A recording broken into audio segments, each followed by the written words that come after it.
team radio, this is the decision, and was apologising. It sounded like almost like it hadn't been discussed, but we know it had been.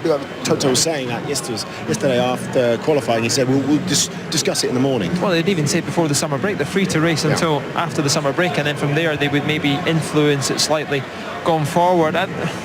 Maybe Valtteri expected it a bit earlier on. There was no, obviously, rules of engagement that were causing them not to race each other into turn 2, because Lewis was alongside him trying to get him.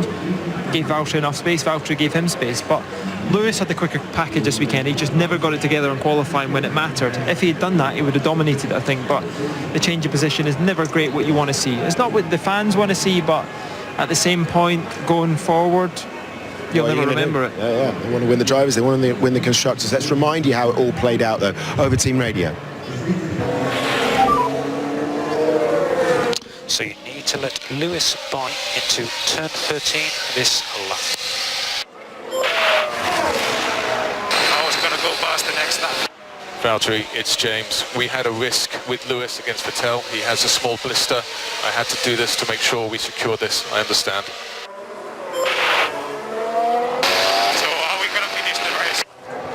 If Valtteri positions stay as they are, we'll talk about it after the race. Valtteri, this is Toto. Difficult day for you and difficult day for us. Let's discuss it afterwards when we come together, and we'll explain the things. Well, there we go. So I suppose he knows his position within the team. There's probably a reluctant acceptance. He's known he's the number 2, as you said, since the summer break. So he probably does have to accept it. Yeah, I think he does, and he'll see the bigger picture when they sit down and tell him why they've done it. I'd love to see it be a fly on the wall, to be honest, to see how it is, but emotionally you can see this team is dented for what they've done. They don't like doing that. They don't like sticking the knife in and influencing. They like to give the guys fair fight, and he did have that yesterday. You know, there's not a clear distinction between a number 1 and a number 2. No. How they went out to set about qualifying, but you know, Toto will have to pick this up, and like I said, being part of the same system and how it all works, it's all discussed and how it goes forward. So, there we go. We noticed you just deep in conversation over there. I mean, look, obviously a good day at the office, but equally, on balance, a difficult one too. We are all racers at heart, you know, and what we want to see is out-and-out racing and may the quickest man win. And then we are a bunch of rational guys, and we discuss things in the morning, and then everything is different in the race. And this is what happened today. We should be over the moon with a 1 and 2, and fundamentally we are, but we also feel that it went against Valtteri. It would have been a race win for him, and we changed it.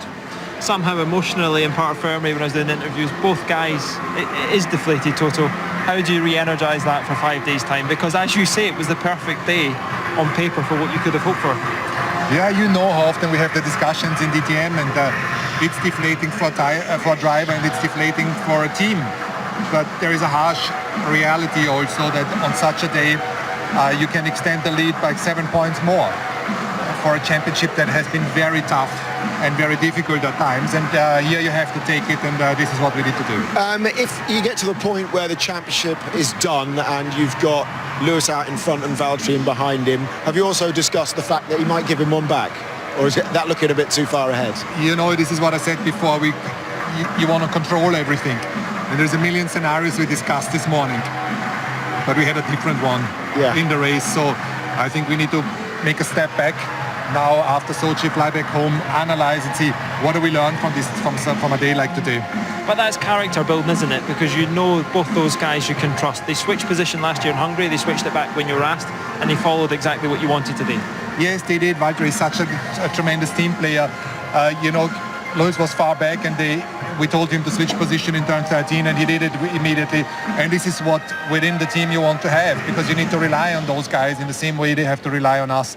And this is what makes it feel even worse. But a win is a win, a 1 and 2. We have 50 points advantage, and that feels good. Tell us what happened though with the pit stop, because Vettel secured the overcut.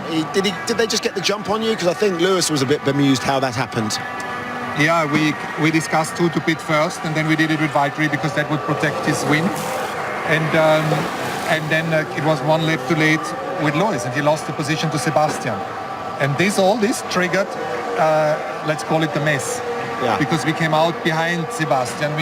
Lewis needed to attack that not happy about that.